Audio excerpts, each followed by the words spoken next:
A 2009 study by the Organization for Economic Cooperation and Development found that 11 of the 12 countries with the highest levels of discrimination against women were Muslim-majority countries.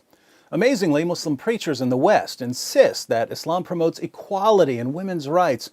Some even declare that Muhammad was a feminist, perhaps the greatest feminist who ever lived.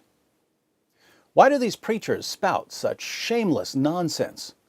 They preach it because they know that there's a general atmosphere of ignorance about Islam and that they can say whatever they want since there's no one to correct them.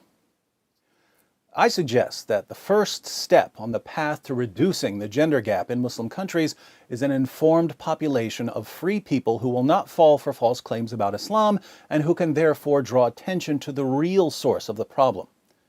With this in mind, I present 3 Qur'an verses every woman should know.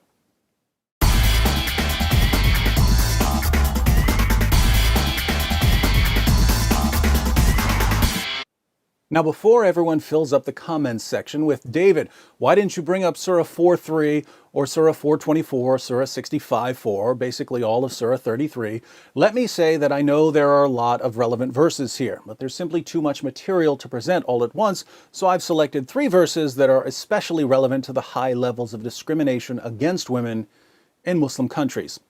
First, Surah 2, verse 282 of the Qur'an is an outrageously long verse dealing with contracts. But there's an interesting part in the middle that says, "And get 2 witnesses out of your own men, and if there are not 2 men available, then a man and 2 women, such as you agree for witnesses, so that if one of them, one of the 2 women, errs, the other can remind her. If 2 men aren't available as witnesses, then get a man and 2 women." Here we find the Islamic principle that the testimony of a woman is worth half the testimony of a man. Why is this? Muhammad explains in Sahih al-Bukhari 2658. The Prophet said, "Isn't the witness of a woman equal to half of that of a man?" The women said, "Yes." He said, "This is because of the deficiency of a woman's mind." The testimony of women is unreliable because women are, by nature, stupid. These teachings of Allah and Muhammad, combined with other problematic teachings, such as the need for 4 male witnesses if you're accusing someone of sexual sin, have made it enormously difficult for Muslim women to testify against men in court. According to the New York Times, human rights workers have noted that as many as half of the women who report being raped in Pakistan are charged with adultery. Second, in Surah 2, verse 223, Allah says, "Your wives are a tilth for you, so go to your tilth when or how you will." We don't use the word tilth much nowadays. A tilth is a patch of ground that you plow so you can sow your seed. The Quran says that women are a tilth that you approach whenever and however you want. The historical background to this verse, according to Sunan Abu Dawud 2158 and 2159, which you can read by clicking the link in the description box, is that when Muslims moved to Medina, they began marrying women from Medina, and the women of Medina didn't want to have sex in certain positions. One woman told her husband not to come near her if he wanted sex in these positions. Let's read what happened. This tribe of the Quraysh, that was Muhammad's tribe, used to uncover their women intensely and seek pleasure with them from in front and behind and laying them on their backs. When the Muhajirun, the Muslim immigrants, came to Medina, a man married a woman of the Ansar. He began to do the same kind of action with her, but she disliked it and said to him, "We were approached on one side, i.e. lying on our backs. Do it so, otherwise keep away from me."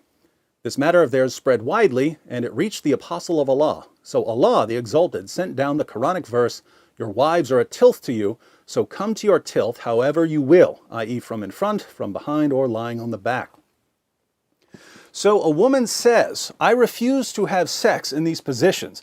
Allah's response to her husband is, "She's your tilth, your field for sowing your seed, plow her however you want." Muhammad obviously took this verse seriously, since he made it clear that when a man wants sex, a woman has to drop whatever she's doing and satisfy him. In Sunan Ibn Majah 1853, Muhammad declares, "No woman can fulfill her duty towards Allah until she fulfills her duty towards her husband. If he asks her for intimacy, even if she is on her camel saddle, she should not refuse." In Jami at-Tirmidhi 1160, Muhammad adds, "When a man calls his wife to fulfill his need, then let her come, even if she is at the oven." Third, Some women aren't as quick to obey their husbands as Allah and Muhammad demand. So what are Muslim men supposed to do about rebellious wives?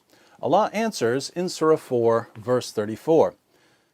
Men are in charge of women because Allah hath made the one of them to excel the other, and because they spend of their property for the support of women. So good women are obedient, guarding in secret that which Allah hath guarded. As for those from whom you fear rebellion, admonish them and banish them to beds apart and scourge them. Then, if they obey you, seek not a way against them. If your wife doesn't obey you, you warn her, banish her to a separate bed, and beat her until she does what you say. Should we be surprised that, according to a study by Human Rights Watch, more than 85% of Afghan women are victims of physical, sexual, or psychological violence or forced marriage, and that more than 60% are victims of multiple forms of violence? According to Allah and Muhammad, women are stupid. They're the property of men and have to submit themselves fully to their husband's sexual whims. Those who don't are to be beaten into submission. Numerous studies show the real-world impact of these teachings, and yet we're told by politicians, reporters, and Muslim groups that the discrimination against women in Muslim countries has nothing to do with Islam. Unfortunately for Islam's defenders, this discrimination against women was clear during the time of Muhammad. In Sahih al-Bukhari 58:25, Muhammad's child bride Aisha sees a woman whose Muslim husband beat her so severely her skin turned green. Aisha takes the woman to Muhammad and says, "I have not seen any woman suffering as much as the believing women. Look, her skin is greener than her clothes." This is Aisha, Muhammad's favorite wife, who's called the mother of the faithful, saying that Muslim women were being treated worse than pagan women. Why were Muslim women being treated so horribly? Here's why. And if you're expecting Muhammad to punish the man who beat his wife until her skin turned green, you haven't been listening. Muhammad rebuked the woman for being a bad wife. So Muslim women were viciously oppressed in the earliest Muslim community, and here we are 14 centuries later, and the situation hasn't changed. Why hasn't it changed? Because many Muslim communities today take that first Muslim community as their model. They take the teachings of Muhammad and the Qur'an as authoritative.